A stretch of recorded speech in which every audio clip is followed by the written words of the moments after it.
PTI کا ہے بات اصل میں کہ سپریم کورٹ انٹرپریٹیشن کرتی ہے تمام قانون سازی کی. ہم قانون بنانے والے لوگ ہیں جو پارلیمنٹ میں کھڑے ہیں, ہم قانون بنانے والے لوگ ہیں. قانون کی آئینی تشریح آپ کو سپریم کورٹ نے کرنے دیتی ہے. سب سے سپیریئر فورم جو ہے وہ سپریم کورٹ ہے.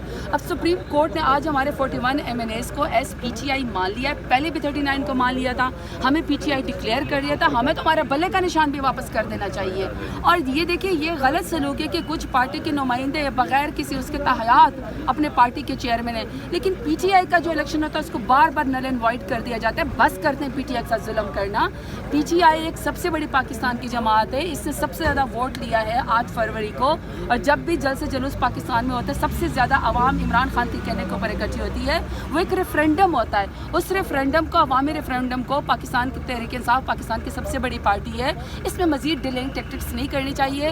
آپ ادھر سے ٹویسٹ کریں ادھر سے ڈیلے کریں, مگر مسلمہ حقیقت یہی ہے کہ پاکستان تحریک انصاف سب سے بڑی پارٹی ہے, سب سے بڑا اس کا ووٹ بینک ہے, اور اس کا لیڈر عمران خان ہے.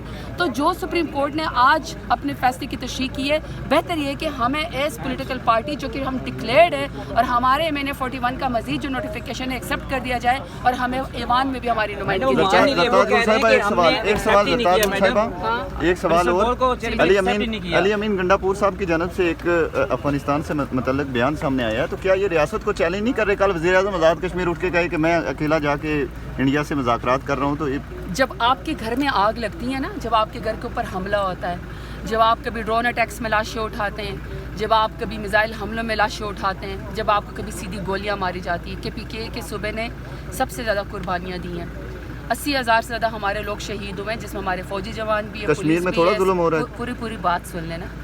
تمام جو پاکستان کے اندر جو لوگ اس وقت جنہوں نے قربانی دی, جدوجہد کی ہے, ہمارے پولیس کے لوگ, ہمارے آرمی کے لوگ, ہمارے اسکولوں کے بچے, ہمارے بازاروں میں لوگ, مسجدوں میں لوگ شہید ہوئے ہیں, سب سے زیادہ اس کا حصہ KPK کے آتا ہے. KPK کو زبردستی آئسولیٹ کرنے کی کوشش کی جا رہی ہے. اگر CM KPK اس وقت اپنے صوبے کا مقدمہ لڑ رہے ہیں اور وہ کہہ رہے ہیں کہ میرے صوبے میں امن قائم کرنا چاہیے, میں سمجھتی ہوں کہ فیڈریشن کا رول ادا کرتے ہوئے CM KPK کو فورم دے, پلیٹ فارم دے, اس کی مدد کرے, اس کو آئسولیٹ مت کرے. لاشیں سب نے اٹھائی ہیں, KPK بھی پاکستان کا ہے, پنجاب بھی, سینٹر بھی. اگر کوئی اس کو ایک اکائی جوڑ سکتی ہے تو وہ پاکستان تحریک انصاف ہے, اور پاکستان تحریک انصاف کا اس وقت KPK میں حکومت ہے. اصولی طور پر تو پورے پاکستان میں ہے, لیکن چلو آپ نے فارم ہمارے چینج کیے, آپ نے فارم 47 والوں کو ہٹایا, تو CM KPK کے ساتھ اس طرح کا سلوک مت کرے, اس کو فورم دے. جہاں تک دوسری بات ہے افغانستان کی بات یا کس کی بات ہے, میرا آپ سے ایک سوال ہے کہ جب یہ PDM 1 کی حکومت تھی اور PDM 2 کی حکومت تھی, 90 دن کے اندر الیکشن ہونا تھا, لیکن نگران حکومتیں بنی اور رجیم چینج کے بعد الیکشن ہونے کے بجائے 90 دن کے بجائے 1.5 سالی حکومتیں چلی ہیں. جب سپر پاورز کے ایمبیسیڈرز سارے کے سارے نون لیگ کی اس سے مل رہے تھے, لیڈرشپ سے مل رہے تھے, تو کیا وہ لیجیٹیمیٹ تھا؟ CM KPK تو ایک الیکٹڈ CM ہے, کوئی چھپ آ کے وہ کسی سے مذاکرات نہیں کرا, آپ کی میڈیا کے سامنے, فورم کے سامنے, سب کے سامنے مذاکرات کر رہا ہے, تو کوئی بند دروازوں کے پیچھے تو نہیں ہو رہا. جب PMLN کی حکومت تھی, جب وزیر داخلہ جو ہیں وہ ان کے اپنے تھے, ہمیں اس بات کا پتہ ہے. ابھی آپ مودی کی تقریریں نکال لیں, وہ کہتا ہے کہ پاکستان کی سیکیورٹی میں نے دیکھ لی, میں ان کے پاکستان کے اندر داخل ہوا, اور وہ بائی دا وے مودی پگڑی بدل بھائی ہیں نواز شریف کے, وہ پاکستان میں بغیر فارن منسٹری اور انٹیریئر منسٹر کے کیسے داخل ہوئے؟ سجن جندال یہاں پہ مری کے اندر بیٹھ کے پاکستان میں نواز شریف کے ساتھ کیسے ڈیل کرتے رہے؟ تب پاکستان کی سالمیت کو خطرہ نہیں ہے. لیکن اگر ایک الیکٹڈ CM KPK بار بار درخواست کر رہا ہے کہ میرے صوبے کے اندر لا اینڈ آرڈر کا ایشو ہے, ہم لاشیں اٹھا کے تھک گئے, ہم نے امن قائم کرنا ہے, آپ اس کو آئسولیٹ کر رہے ہیں بجائے اس کے کہ آپ اس کی مدد کریں, تو بجائے اس کے اوپر مدد کی جائے, اس کو اس طرح کا انا کا مسئلہ نہ بنائیں. آپ کو ان کو اصل میں مسئلہ ہے وزیر اعلیٰ KPK علی امین گنڈاپور سے, کیونکہ وہ الیکٹ ہو کے آیا. ان کو عادت ہے سلیکٹڈ لوگوں کی, ان کو عادت ہے جو ان کے ساتھ ایک ہی پلیٹ میں کھاتے ہو.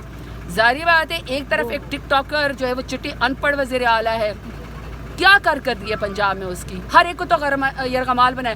کچے کے ڈاکو اس سے زیادہ طاقتور ہے, اس کے بھی ٹک ٹاک اکاؤنٹ ہے, اس کے بھی یوٹیوب چینل ہے, مریم نواز کے بھی یوٹیوب اور ٹک ٹاک کے چینل ہیں, وہ بھی پیغام دیتے ہیں, یہ بھی پیغام دیتے ہیں. کارکردگی کے اوپر اگر جانا تو پھر سیریس گفتگو یہی ہے. میرا اپنا بھائی شہید ہوا ہے, میں مطالبہ کرتی ہوں, میرا اپنا بھائی شہید ہوا ہے, 21 سال اس کی عمر تھی. ہم نے ڈیڈ باڈیز اٹھائی ہیں, ہم نے KPK کے لوگوں نے دیکھیے میرا پشتون وزیر قبیلے سے تعلق دیکھیں ہے. ایویڈنس تو تمام افغانستان سے متعلق دہشت گردی کے تمام ثبوت سامنے تو ہیں کہ پھر افغانستان پاکستان کے اندر جو میں دہشت بار گردی بار کر پھر رہا میں ایک ہی ڈیمانڈ کرتی ہوں کہ یہاں پہ فورن منسٹر آئیں اسمبلی کے فلور پہ پورا ہفتہ آپ امن کے نام پہ آپ فارن پالیسی کے نام پہ آپ دیں. آپ میڈیا کو گیلریز کے اندر بٹھایا جائے. آپ جتنا یہ جو سوشل میڈیا یوٹیوب چینل استعمال کرتے ہیں آپ سب کو یہاں گیلری کے اندر بٹھایا جائے. یہاں پہ آ کے ہمیں پاکستان کی فارن پالیسی بتائی جائے. ہمیں بتایا جائے کہ اگر افغانستان سے ان کو اتنا مسئلہ ہے, اگر افغانستان کے لیے ان کے فارن پالیسی چینج ہو گئی ہے تو ہم سے چھپانے کی ضرورت نہیں ہے. ہمیں بتایا جائے کہ کیا افغانستان میں قونصلیٹ بند ہو گیا ہے, کیا اسلام آباد میں افغانستان کا ایمبیسیڈر نہیں بیٹھتا. اگر تو وہ آپ نے ساری ان کے ساتھ ختم کر دی ہے جو افغانستان کے ساتھ آپ کی دوستی ہے, تو پھر آپ ہمیں ایوان میں آ کے میں بتائیے سر چھپ چھپا کے فیصلے نہ کیے آخری جائیں. سوال, وزیر اعظم آزاد کشمیر کو مشورہ دیں گے کہ وہ مودی سے مذاکرات کریں؟ میں مشورہ دوں گی کہ یہاں فارم 47 والے وزیر اعظم کو کہ اگر آپ زبردستی کرسی پہ بیٹھ ہی گئی ہے تو آپ بوٹ پالش کرنے کے بجائے امور مملکت چلائیں. آپ اس کے بھی کشمیر کی بھی فکر کریں, آپ بلوچستان کی بھی فکر کریں. بلوچستان میں 23 لوگ پنجاب کے ID کارڈ چیک کر کے شہید کیے گئے ہیں. آپ پنجاب کی بھی فکر کریں, کچے کے ڈاکو آپ سے زیادہ طاقتور ہے. آپ KPK کی بھی فکر کریں کیونکہ KPK میں جو ہیں وہ لوگ شہید ہو رہے ہیں اس وقت. لکی مروت کے آپ ذرا مناظر دکھائیں نا, آپ ذرا بنوں کے مناظر دکھائیں نا. تو اس لیے بہتر تو یہ ہے کہ آپ سب کو بھی ایکسیس دی جائے. اسپیکر صاحب کو چاہیے کہ پورا کا پورا ہفتہ جو ہے وہ فورن منسٹری کے اوپر یہاں پہ اور انٹیریئر منسٹری کے اوپر ہو. ہمیں آ کے اور آپ کو پاکستان کی فورن پالیسی اور انٹرنل پالیسی ہمیں بتائی جائے کہ انڈیا کے ساتھ کیا تعلقات ہیں موجودہ کے, ان کا ویژن کیا ہے, کشمیر کے اوپر ان کی کیا وہ ہے, فلسطین کے اوپر کیا ہے. اور آئی ایم سوری ٹو سے جب اسماعیل ہانیہ کی شہادت ہوئی تھی نا تو فورن منسٹری میں اتنا دم نہیں تھا کہ اس کو کنڈیم کر سکے. یہاں پر اس کو پارلیمان کی ضرورت پڑی تھی. جس پارلیمان کے اوپر PMLN کی اما کے اوپر 10 ستمبر کو سانیہ پارلیمنٹ ہوا تھا اور یہاں پہ لوگوں کو گھسیٹا گیا تھا الیکٹڈ نمائندوں کو, تب پارلیمان کی ضرورت گئی تھی آپ کو فلسطین کی قرارداد کے لیے. تو بہتر ہے حوصلہ کریں, ہمیں اور آپ کو پنجاب کا, سندھ کا, KPK کا, کشمیر کا سارے کے سارے میں پالیسی بتائی جائے, انٹرنل اور ایکسٹرنل پالیسی بھی میں بتائی جائے. تھینک یو جی. بہت شکریہ آپ کا.